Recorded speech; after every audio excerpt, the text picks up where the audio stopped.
সুপ্রিয় দর্শক, আসসালামু আলাইকুম। রিফা রান্নার রেসিপি থেকে সবাইকে স্বাগতম। আজকের পর্বে তৈরি করে দেখাবো শুধুমাত্র ১ কাপ আটা আর হাফ কাপ মসুরের ডাল দিয়ে খুবই মজার আর ইউনিক একটি রেসিপি। এই রেসিপিটি দেখা মাত্রই আপনার বানাতে ইচ্ছে করবে।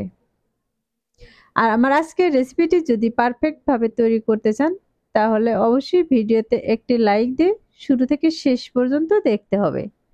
এরকম নতুন নতুন রেসিপি দেখতে চাইলে আমার চ্যানেলটি সাবস্ক্রাইব করে বেল আইকনটি অন করে রাখতে হবে। তাহলে আর কথা না বাড়িয়ে এবার চলে যাচ্ছি মূল রেসিপিতে। আজকের এই রেসিপিটি বানানোর জন্য প্রথমে একটি মিক্সিং বোলে দিয়ে দিচ্ছি ১ কাপ পরিমাণে আটা। এখানে দিয়ে দিচ্ছি স্বাদ মতো লবণ, আর তার সাথে আমি দিয়ে দিচ্ছি ২ টেবিল চামচ পরিমাণে রান্নার তেল। এই তেলটা দিলে কিন্তু এই নাস্তাগুলো খুবই মুসমুসে হবে। এবার তেল আর আটাটাকে আমি ১ মিনিটের মতো ভালোভাবে মিশিয়ে নিব।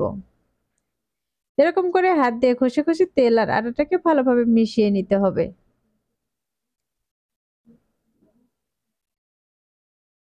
আমার এ পর্যায়ে কিন্তু তেল আর আটাটাকে ভালোভাবে মেশানো হয়ে গেছে। আর মেশানোর পর দেখতেই পাচ্ছেন এই আটাটা কিন্তু একটু চেঞ্জ হয়ে গেছে। আর এরকম মুঠি করে নিলে কিন্তু মুঠি হয়ে আসবে। এ পর্যায়ে বোঝা যাবে এগুলো কিন্তু মিশানো হয়ে গেছে। এখন এর মাঝে দিয়ে দিব আমি কিছু পানি। পানিটাকে আমি একবারে দিব না। প্রথমে কিছু পানি দিয়ে ডোটাকে মাখিয়ে নিব। এগুলো মাখানোর সময় যদি মনে হয় ডোটা শক্ত হয়ে যাচ্ছে, তাহলে কিন্তু এর মাঝে আরো কিছু পরিমাণে পানি দিয়ে দিতে পারেন। আমি এখানে কিন্তু আরো কিছু পানি দিয়ে দিচ্ছি। এবার দিয়ে ভালোভাবে মাখিয়ে নিব। এটাকে মাখিয়ে সফট একটি ডো তৈরি করে নিব। আমরা রেগুলার যে রুটি বানানোর জন্য ডোটা বানাই, সে ডোটাই আমি এখানে বানিয়ে নিয়েছি।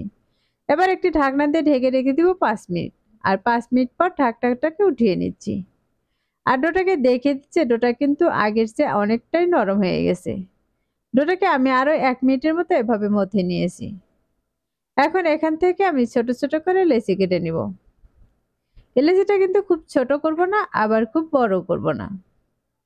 আমি এখানে ৪টি লেচি কেটে নিয়েছি, আর একটিকে আমি হাতে নিয়ে এরকম করে হাত দিয়ে মুড়িয়ে মুড়িয়ে গোল করে নিচ্ছি। আমার এ পর্যায়ে কিন্তু এটা গোল করা নেওয়া হয়ে গেছে। এখন এটাকে আমি বোর্ডে নিয়ে নিচ্ছি।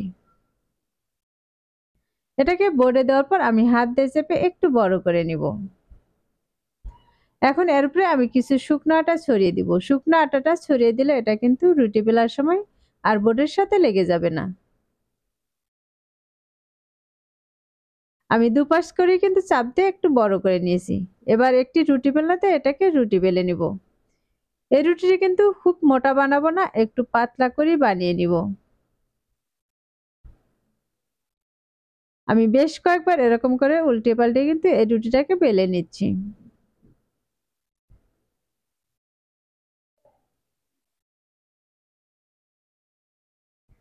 আমি এই রুটিটা কিন্তু অনেকটাই বড় করে বেলে নিয়েছি। এখন একটি চাকু দিয়ে আমি সাইডের অংশগুলোকে কেটে সমান করে নিব। আমি চতুর সাইড থেকে কিন্তু এরকম করে কেটে নিয়েছি। আর এটাকে কিন্তু এখন চৌকোনা একটি রুটি বেনে নিয়েছি। এখন এটাকে আমি আরো ছোট করে চৌকোনা করে নিব। দেখতে পাচ্ছেন এই রুটির মাঝে কিন্তু আমি আরো ৪ ভাগ করে নিয়েছি। এখন এখানে আমি একটি ডালের পুর রেডি করে রেখেছিলাম, সেটা এর উপরে দিয়ে দিচ্ছি। আমার এরকম ডালের রেসিপি কিন্তু অন্যান্য ভিডিওতে দেওয়া আছে, চাইলে একবার এখান থেকেও দেখে নিতে পারেন। এবার এই রুটিটা কিন্তু আমি সুন্দর করে মুড়িয়ে দিব। আর এই সাইড দিয়ে কিন্তু আমি পানি লাগিয়ে দিব, তাহলে এগুলো ভাজার সময় আর খুলে যাবে না। দুপাশটাকে ভালোভাবে আটকে নিয়েছি। আর এই পর্যায়ে কিন্তু আমার একটি রেডি করা হয়ে গেছে। এখন এটাকে আমি প্লেটে নিয়ে নিচ্ছি। এখন আমি আপনাদের বুঝিবার সুবিধার জন্য আমি আরেকটি বানিয়ে দেখিয়ে দিচ্ছি।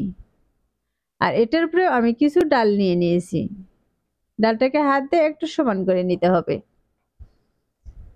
এবার এক পাশ থেকে এভাবে উঠিয়ে নিচ্ছি, আর চতুর সাইডে কিন্তু এরকম করে পানিটা লাগিয়ে নিব।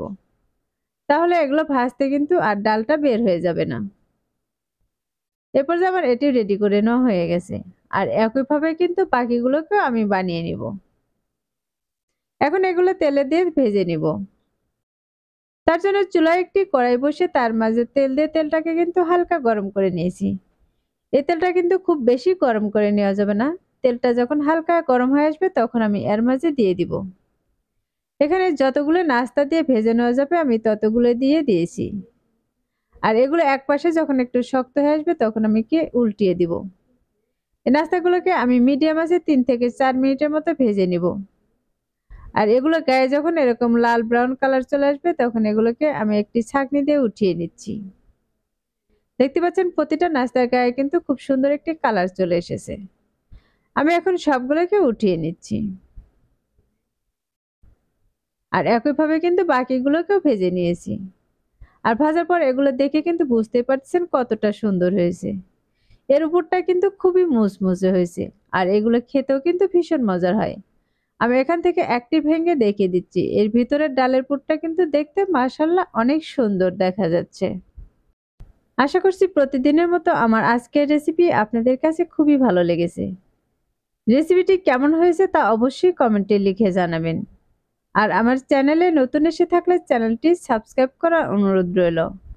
আর যারা আমার চ্যানেলটি সাবস্ক্রাইব করেছেন তাদেরকে অসংখ্য ধন্যবাদ।